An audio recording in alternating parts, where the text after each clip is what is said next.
Peter, I know you have a very different take on the economy from the rest of this panel. I want to broach the subject by first making a plug for my organization. This is the cover of the New Atlantic. It says The Hero, and the hero on the cover is Ben Bernanke. Peter, in the green room, just outside there, you told me, and I believe this was on the record, it is now. Get My ready. criticism of the Fed is always on the record. I think I got signed off. If it was my contractual obligation to do everything possible to wreck this economy, what I would do is go back and follow every single thing that Ben Bernanke, the hero, the Atlantic on book stands, did in the last 3 years. Explain that. Sure. You know, first of all, you mentioned that you think the government needs to protect investors.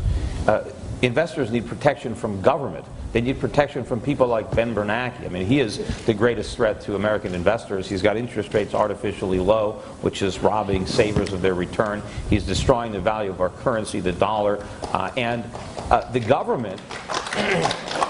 The government is forcing Americans to participate in the world's biggest Ponzi scheme. I mean, so we need to be protected from government, not the other way around. But the reason that I'm criticizing Ben Bernanke is, you know, rather than learning from the mistakes of his predecessor, Alan Greenspan, he's just repeating them on a bigger scale. Greenspan's policies created the housing bubble. Yes, Fannie and Freddie, government-created entities, were part of the problem. But take the Fed out of the picture, take those artificially low interest rates, that 1% Fed funds rate that we had for years, we never would have inflated this bubble. We never would have had subprime. We never would have had teaser rates on adjustable rate mortgages. All this was a creation of the Fed. And the Fed made these mistakes to try to artificially stimulate the economy from the recession we had in 2001. And when Greenspan's bubble burst in 2008, and we had that financial crisis, which was clearly a creation of government, what did Ben Bernanke do? Did he learn from the mistakes? No. Not only did he not raise interest rates to 1%, he brought them to 0. Even people that didn't see the financial crisis coming, and this conference is full of economists who missed it, right? Even some of those will say that part of the problem was that the Fed kept interest rates for too low for too long. Well, what is Bernanke doing? Keeping them at 0 even longer? And they just announced these phony stress tests that came out. They're in the papers today. The Federal Reserve asked the banks to run these stress tests. Well, under the stress test, the assumption is that interest rates stay at 0 and that the 10-year Treasury yield stays below 2%. Now, why didn't the Fed ask the banks to run a stress test on a return to normal interest rates? The reason is because all those banks would fail. Ben Bernanke has got the whole economy hooked now on cheap credit, and it's masquerading as economic growth. If you look at the trade deficit that came out last week, it's exploding. The current account deficit is getting bigger. The jobs that we're creating now are making us poorer, not richer. What we need for economic growth is savings, is investment, and production. We're not getting that. All we're doing is spending borrowed money. And yeah, when you spend borrowed money, you can temporarily create some jobs, like we created some jobs during the housing bubble. But when that bubble bursts, all those jobs disappear, and what you're left with is a gigantic hole, which is what we're digging for ourselves right now. So this panel is about growth. We don't have any growth, right? Our economy is actually getting sicker because Ben Bernanke refuses to allow the cure. What we need is higher interest rates. The biggest problem in this country is that rates are too low. The federal government has price-fixed interest rates. It's not letting the market determine interest rates. So because interest rates are too low, Americans spend too much, they consume too much, they don't save enough, they don't invest enough, and the government is enormous. If you want to know why the budget deficits are so big, it's because of Ben Bernanke. If he did his job, right, if he let interest rates go up and refused to monetize government debt, Congress would have no choice but to cut spending. But because Ben Bernanke gives them a way out, he gives them an easy way out because he buys all that paper, the government gets bigger and bigger and bigger. But you know, these same mistakes took place in Europe. I mean, we're looking at what's happening in Greece right now. A few years ago, Greece had very, very low interest rates, almost as low as ours. Right? And then they went up because Greece's creditors got worried that they weren't going to get paid back. Well, we can't pay our creditors back either. And pretty soon they're going to figure it out. And people think, well, we're different than Greece because we got a printing press. Well, you know, Zimbabwe has a printing press. Having a printing press doesn't make things better.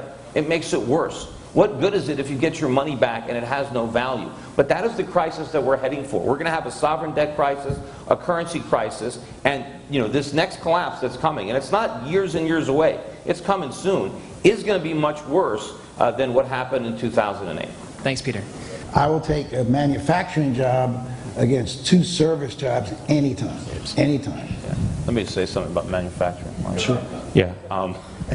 First of all, if we're ever going to actually have a real recovery, not a stimulus-induced temporary high, it's going to have to be led by manufacturing. The problem is that manufacturing has declined so much because of government policy. We now have more people who work for government than who work in manufacturing. And the reason we've been able to get away with this is because the world has taken the money we print in exchange for the stuff they produce. We run enormous trade deficits because the dollar is the reserve currency. But we've abused that privilege and we're going to lose it. And when the dollar plunges, Americans are going to only be able to consume what we produce. Or if we want to import something, we're going to have to export something of equal value, not just money. And then we're going to have a lot of manufacturing. But that's not going to happen unless we have a lot less regulation, a lot less taxes that have helped drive the manufacturers out of business. And it's going to mean that we're going to have to spend a lot less money on things like education and health care and services. We spend too much money. Thanks to all these government subsidies, we waste so much money on education. You think it's, talk about education. We've got kids borrowing $100,000 plus based on government guaranteed student loans to go and get worthless liberal arts degrees that have basically no marketable value, yet when they could be out learning real skills in the real world, but we stick them in these universities. So we can't think, it sounds great politics to say, yeah, we need to spend more money on education. We need to spend a lot less money on education and a lot of other things, because meanwhile we're spending all this money on education and 15% of the population is unemployed, and we have a $50 billion a month trade deficit because no one's making anything. Now, can I just respond to that real quick? There you go. Does anybody know what the H-1N visa is? It's where American industry goes in and asks the Congress for temporary visas for workers to come in because we can't find Americans to do it. You think that's just about picking grapes? It isn't. It's about software programmers. We bring about 1 million a year into the United States because we don't have young people trained enough to take those $40,000 to $50,000 jobs with benefits. Wait, let me finish. They're getting drunk with student loans on fraternity parties studying liberal arts courses. That's why. They're taking humanities and sociology. And the bottom line is there are tons of 23 and 24-year-olds in every American city who would love to have those jobs, but we didn't educate them well. We didn't show them how to use technology. We didn't train them well. It's not just about spending money. It's not just... Whose fault is that? Get the government out of it, and they'll get educated properly. Yeah. They'll get educated. I think I want to move the conversation a little bit down here geographically. Whether they are investment advisors or broker-dealers have the same obligations to the investors, and that's something Peter, that your vote. That would most likely force me to close my broker dealership, but that's a whole different subject. But I wanted to get back onto Dodd-Frank, and because I said earlier that the architect of the housing bubble was Greenspan and the ensuing financial crisis, but he did have some help in Congress, and probably his 2 biggest helpers were Chris Dodd and Barney Frank. They're probably the most culpable in the Congress, so I guess it's only fitting that they should have written financial reform, which did nothing to get at the underlying causes of the financial crisis. They actually had a commission in Congress to study why they had a financial crisis. And of course I tried to get them to call me. After all, I've been forecasting it for years. I wrote a book predicting it, but of course they didn't want me to testify. They didn't want somebody that actually predicted the crisis saying why it happened. They were looking for a reason to justify more government involvement. They did nothing in Dodd-Frank to take power away from the Fed. In fact, the Fed got more power. They didn't even touch Fannie and Freddie. In fact, Fannie and Freddie and the FHA are insuring more mortgages now and a greater percentage of the mortgage market than they did before the crisis. So nothing has been prevented. And of course, the bigger problem too is the moral hazard that is implicit in having the FDIC insuring all these banks. If the FDIC didn't insure these banks, they wouldn't have done all this risky stuff because their depositors wouldn't have let them. But since the government created all the moral hazard by telling depositors, hey, put your money in any bank you want because it doesn't matter what they do because the government's going to bail them out if they fail, that is the problem. And we made it worse. And the financial crisis that's coming is worse because of Dodd-Frank. We haven't prevented it, we've guaranteed it. I'd like your thoughts on broad capital ownership as a basic means to distribute new wealth and capital assets to promote real economic growth, not just increasing wages as a way to create demand for the purchase of goods and services. And it isn't about creating demand. You mentioned that earlier. I mean, demand is practically infinite. I mean, people want things. What we need is supply. If we have supply, then we can have legitimate demand because there's something to buy. But until we produce something, it doesn't matter what you want. It's not going to be available to you. And the reason we have a shortage of supply is because we don't have enough production. And what interferes with that? It's regulations, it's taxes, it's bad monetary policy. It's all the things that the government does to interfere with capitalism, which would produce more products, which would create that demand.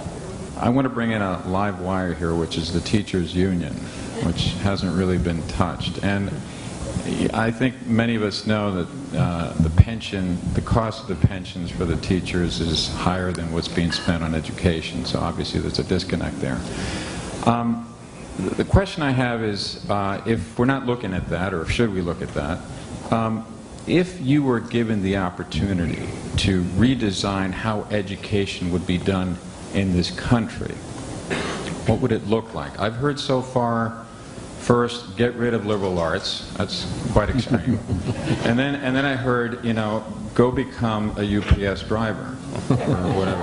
And I don't really get a comfortable feeling with that solution. So most of them have liberal arts degrees anyway, though. So. Well, I'm just saying. I mean, we've got some smart people in this room. What would you do? How would you redesign our educational system? And I just threw in the variable of the teachers' union, if you choose to touch that or Thank not. you. Yeah, that's a big apple. So you want to take a little... Well, I mean, first of all, I don't think people that work for government should be allowed to unionize. I think if you want to work for the government, you're not part of a union. The whole thing is corrupt from the beginning. They're almost like a terrorist organization. And the biggest losers, of course, are the children who get a lousy education and their parents who often get stuck with the bill. But some of the best things we can do, if we just got rid of government-subsidized student loans or any government-direct loans for higher education, universities would have no choice but to slash their tuitions. And then college would be affordable again. Yes, not everybody would go, but the people who did go would get a decent education, and it wouldn't cost them an arm and a leg. They wouldn't graduate with a mortgage, but no house. And if we had more competition in K through 12, if we had vouchers, if we had some way so that there was some competition with these government-created monopolies. I mean, whenever you have a government monopoly, it's not going to be efficient. It's not going to deliver a good product. I mean, everything that we get from the free market, such as cell phones or computers or televisions, the quality keeps going up and the price keeps going down. But everything that government gets involved in, the quality goes down and the price goes up. Thanks, Peter. How important is low-cost energy in jump-starting the economy? And is the administration doing enough to promote low-cost energy, or are they moving in the opposite direction? Well, quickly, the biggest problem with the cost of energy right now is not our energy policy, which I don't like. It's our fiscal and our monetary policy. The reason that gasoline is so expensive now is because we're printing all this money to buy government bonds. A lot of people don't realize this, but gasoline production in America is the highest it's been since about 1993. Demand for gasoline is the lowest it's been since like 1997, because so many Americans don't have jobs, they don't need a lot of gas because they don't have to go to work.